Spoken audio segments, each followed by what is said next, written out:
folks, and welcome to the Daily Coin. My name is Rory, and today is Wednesday, April the 27th, 2016, and I have the very distinct honor and great pleasure of welcoming back to the show Miss Daisy Luther, and she is the Organic Prepper, and you can find all of her work at theorganicprepper.ca.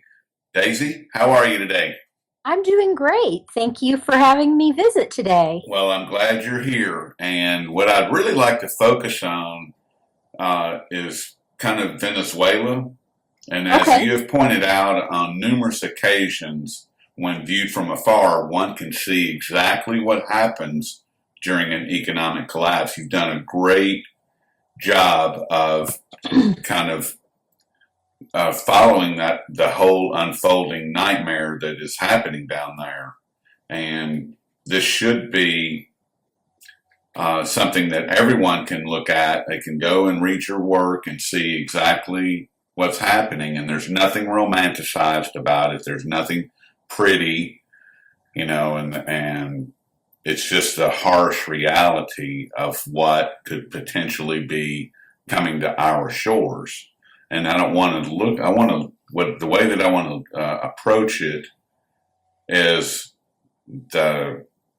we could discuss the hows and the whys, but what I want to focus on are the effects. And that's really what you've been looking at.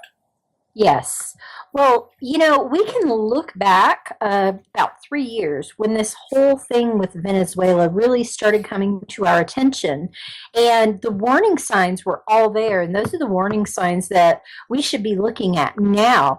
They made prepping illegal and called it hoarding, and it was punishable by jail time. And that was the big first sign to me that made me say, hey, something's going on over there.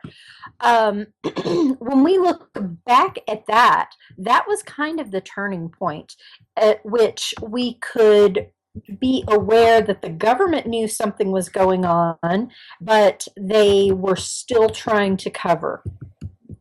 And there's been just tons and tons of propaganda too.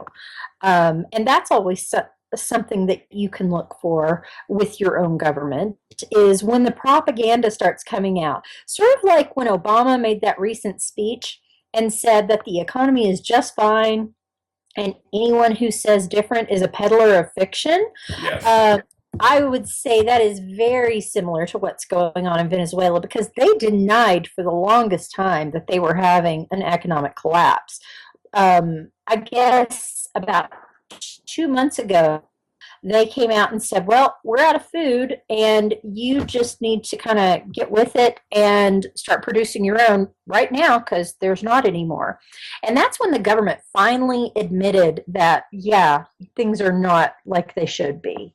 Well, and long before that, I mean, you had documented the people standing in line for food and for supplies, and things Yes. were being rationed long before 2 months ago.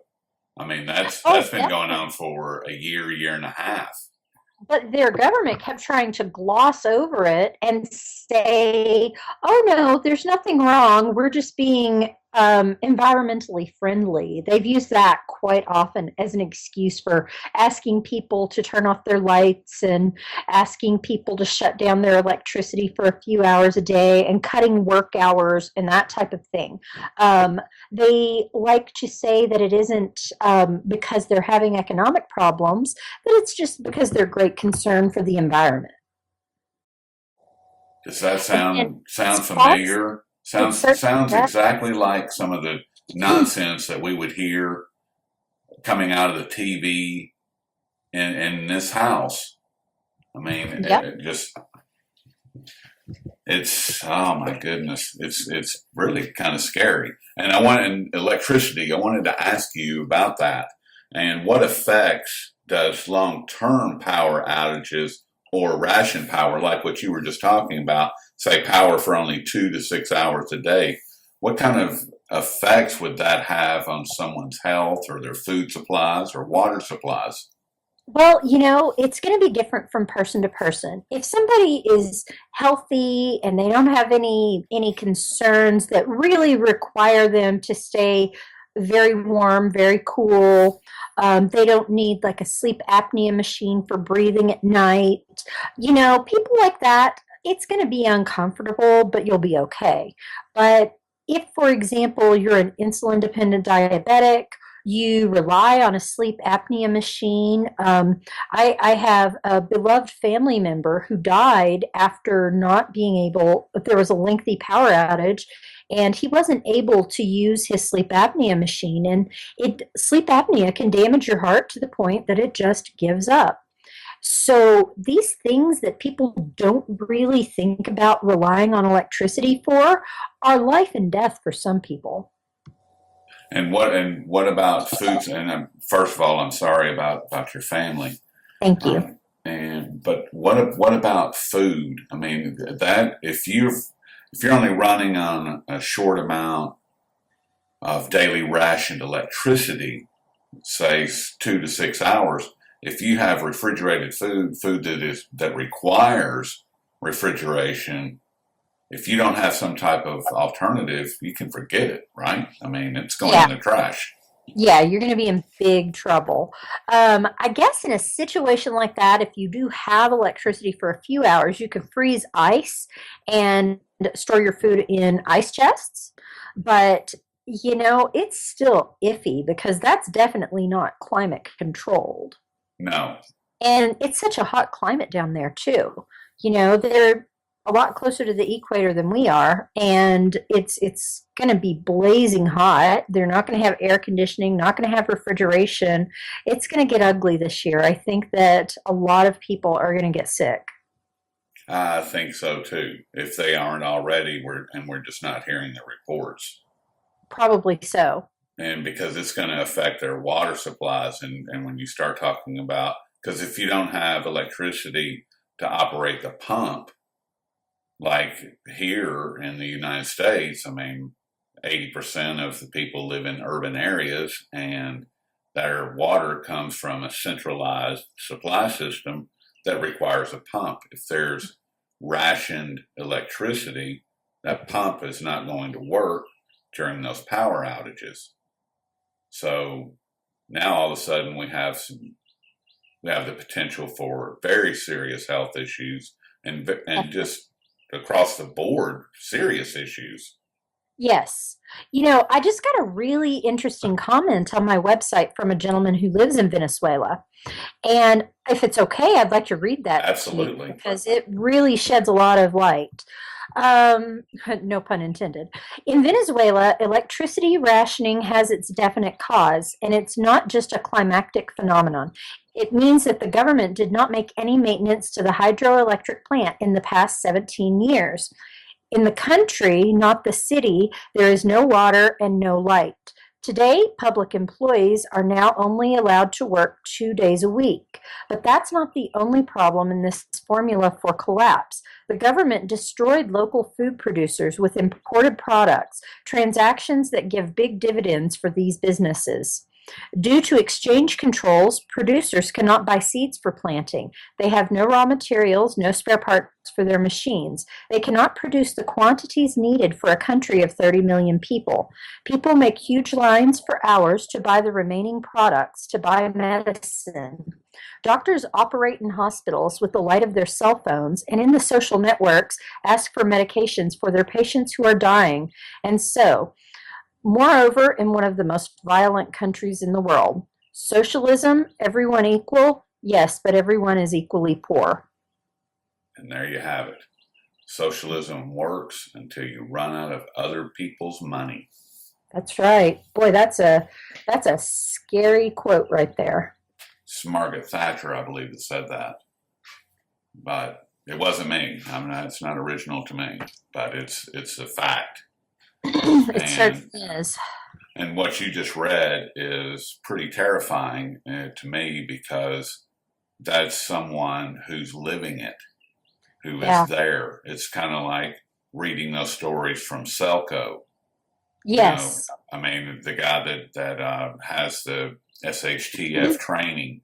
Yeah, he's amazing. He is amazing, and he lived through the Bosnian War and the stories that he read. There's nothing romanticized about that. There's No. nothing romantic about any of this.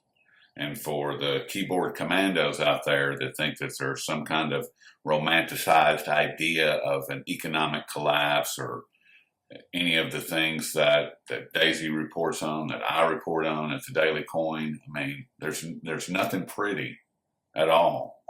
And it's hardship, and people die a lot and all around you. And there's nothing pretty about that.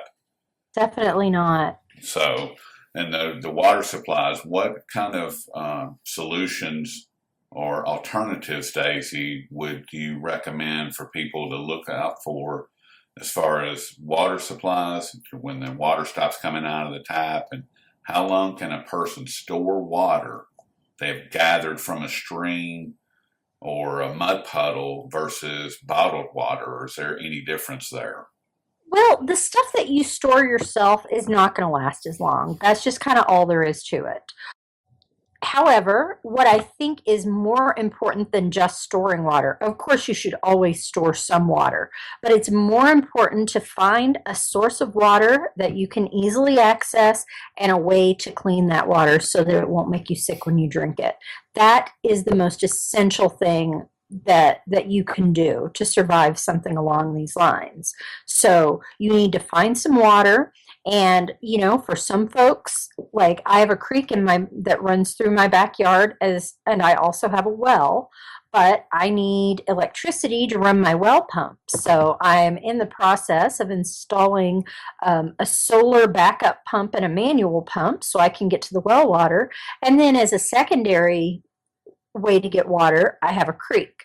So for me, that's what I need. But then I also have a water filter that I can use to filter out the water in my creek and make sure that it's safe for my family to drink. And there you have it. And I can't emphasize enough having a reliable water filter. You will hear all of these people talk about, filtering it through a dirty sock and then boiling it and all this crazy stuff. One of the best investments you can make is a reliable gravity fed water filter where you can purify a gallon or so at a time, and you just pour it through and it doesn't take any power. That is essential to your preps. Essential. That is a life-saving instrument. Certainly is. I mean, it should be. I would consider it in the same category as security, like protecting your home. Because if you don't have water in about 3 days, you're going to have some serious issues. And then once you get into that fifth, sixth, seventh day without water, you're in a lot of trouble.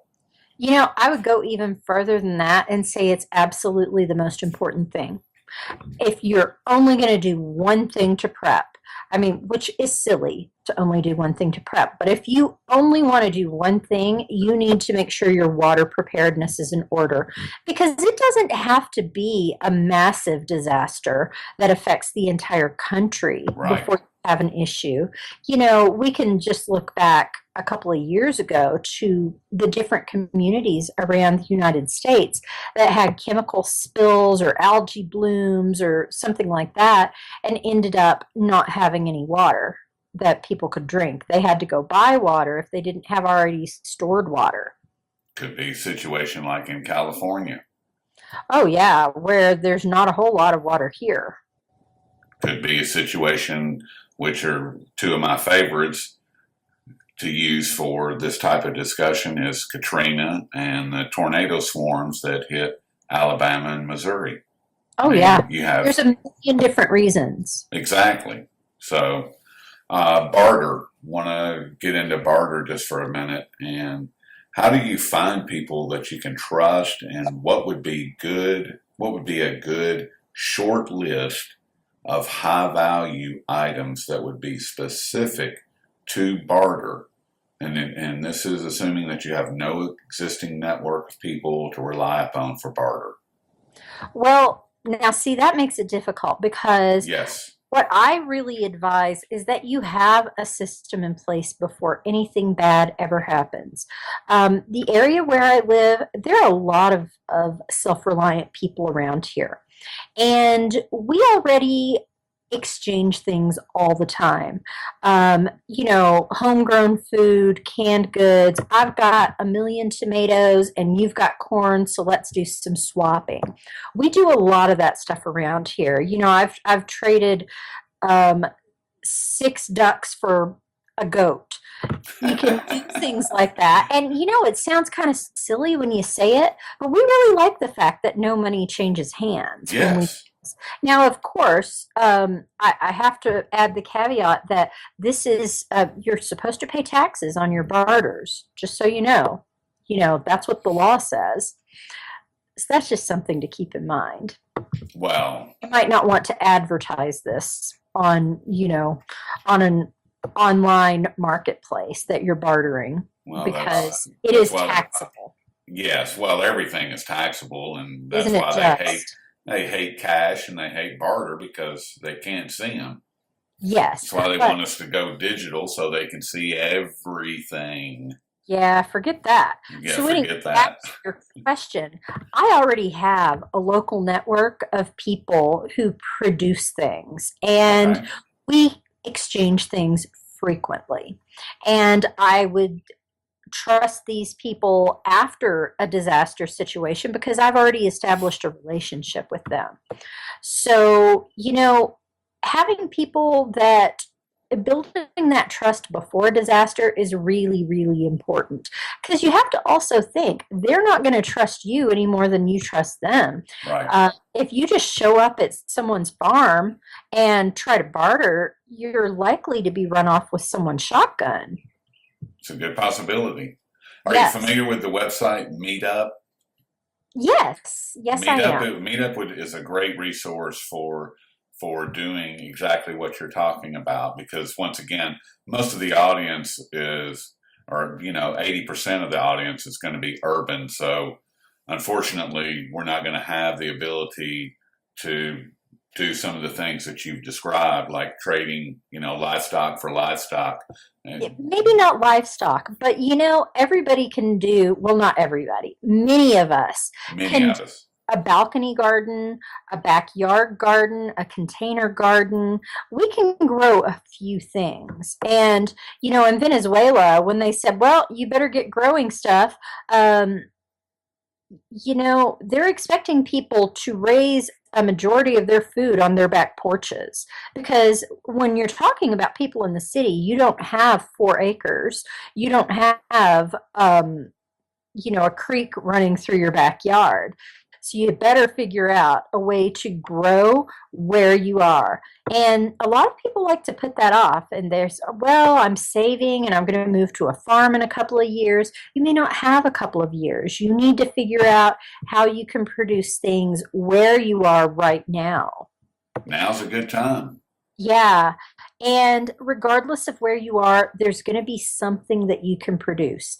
You can grow things inside in a window. You can do aquaponics or hydroponics. You might get SWAT teamed, but you can still do that in your apartment. Um, if you really, really think about it, you can figure out a way to produce something. And, I think that we can't emphasize enough the importance of producing, not just storing stuff, but producing stuff. Because if you're not producing stuff, you're going to run out of the stuff you stored eventually. It's going to run out, that's for sure. And as Yes. far as got a short list of high value items for barter.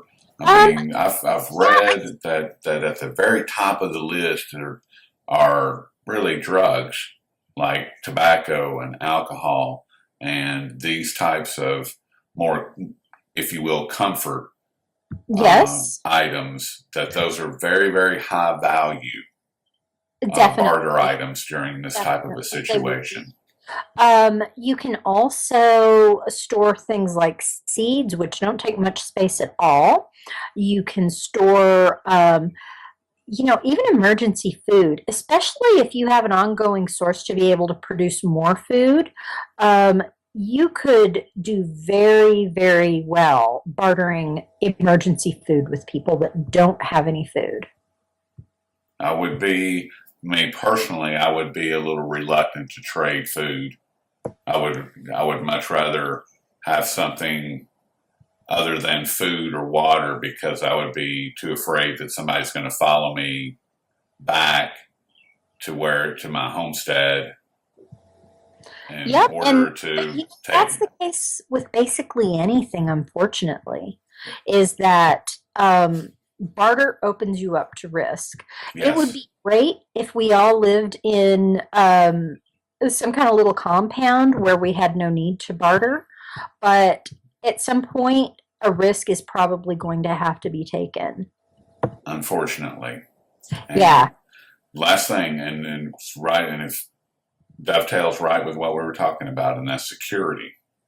And yes. I put solar power, generator, cooking, all of these fall into security, under security, because people are gonna, if you're not careful with your solar power, people can see it. If you're not careful with your generator, people can hear it. If you're not careful with your cooking, people can smell it. And what would be some of the ideas on how to protect or preserve these items and to kind of be a little more on the down low with it? Oh, it's really difficult with noisy things like generators. I have one, but it's only because it was here when I moved in. In the past, I have never included a generator as part of my preps. And the reason is it is such a short term prep and it costs so much money. You know how expensive it is to buy a generator. Yes, And if there was some kind of all out epic disaster, are you really going to have the gasoline to run that for very long? Unless you've got massive underground storage tanks, it's pretty limited in how long you're going to be able to use that. So, because of that and because of the expense, I'm a single mom and I never had a ton of money for making those types of investments. It just doesn't seem like the most logical prep to me. what about solar? I mean, there Solar are is solar is awesome expanded. because yeah, it's sustainable. It's constantly renewable. Of course, it's pretty difficult to hide that. You're definitely not going to be able to hide that from Google and drones. You might be able to obscure it a little bit, from being seen from the road, but you've got to make those receivers where the sun can get to them Right. or they're not going to be very efficient. So, really, then it boils down to deterring people from trying to steal your stuff. What I've been investigating are the more portable solar panels because there's Yes. some that are flexible that you can actually roll up like a blanket and Yeah. unfurl them wherever you need to. And Mhm. apparently, these things have gotten to be very efficient and really sturdy for travel. So that may be one idea for people to look Definitely. into. It's a great. There's several that are on the market now, and there's one cooking device that I just have read about, and it is solar powered, and it's a tube. It's a glass tube, and I'll make sure that there's a link to it and image in the video because this is a very very cool device, That sounds really interesting. and it's all contained, and the only time that any aroma is released is when you open it up. Otherwise, during the cooking process, everything is contained, so you don't have all of these smells that are wafting through the air and through the Mhm. neighborhood. It's very cool. They're not very expensive and should be at least researched by everyone because it's going to be, you're not going to be able to do anything, and you don't want to attract undesirables to where you're at, and they will sure find you, and they will Oh, because they'll smell you a mile away, literally. well, if I can backtrack just a teeny bit here, Yep. when I decided that a generator was not going to be part of my personal emergency plan, I decided to learn how to function without electricity. There are a lot of ways to function without electricity. And when you do that, first of all, you're much further under the radar because you're basically living like everybody else is. There are a lot of ways you can do it. There are a lot of old fashioned ways to get around needing to plug everything in. And when you have those big solar panels, when you have a noisy generator, you are just putting a target on your homestead. So if you're in a situation where you're not part of a group, or like me, I'm a single mom, um, I don't really foresee the ability to fight off 50 people trying to invade my homestead. So my personal goal is to make it seem like it's not really the most desirable place for them. There you have it. Like you have nothing. Gray Yeah, man. You want to become a exactly. gray man. Exactly. And, we know how to do all sorts of cool old fashioned things, and everybody should know how to do that. You need to learn how to filter your used cooking oil to put in a lamp so that you've got a little bit of light at night. There are lots of small things that you can do to make yourself a little more sustainable that don't require these outrageously expensive investments. Exactly. And there's plenty of ideas out there and plenty of information for people to learn about these ways of protecting yourself and protecting your family, because that's what Mhm. it comes down to. Period. It's about protecting yourself and protecting your family. That's it. And a reality that not a lot of people, or that some people really don't want to accept, you need to have a gun. You need to have firearms and be comfortable enough to use them. If you don't, you you might be fine. You're going to be fine until somebody decides to target you. And at that point, it's kind of game over. So you have to be able to protect yourself. You have to. Water, water and lead are at the top of the list, Very because if true. you don't have lead, you can't protect the water. If you can't protect the water, then your family is not going to make it. And it's pretty simple. It's pretty simple math. I mean, I'm not trying to be ugly or rude. It's just the truth. It certainly is. It certainly So is. And, you know, lest it sound as though I want to shoot people, I certainly don't. I hope I never, ever, ever have to use a firearm in defense of myself or my family. And I think that should be everyone's hope, to not ever have to use it. But I intend to have it if I need it. exactly, and that's the whole. Well, and isn't that the basis of this entire conversation? It certainly we, is. we don't we don't want any of these things to happen, but we certainly want to be ready if they do. We want to be prepared in case something either stupid happens or something out of our control happens, and it could be something as simple as a broken bone. I mean, can you imagine what would happen if you, Daisy, had a broken leg, and all of a sudden now you, as a single mom, are out of commission? Oh, it would be It would devastating for it our would be family. difficult. It would be very Yes. difficult. But if you've got all of these different scenarios that are in place, if you've got stored food, if you've got stored water, if you've got ways of taking care of the house, then it makes things a lot easier and a lot less stressful on your Absolutely. family.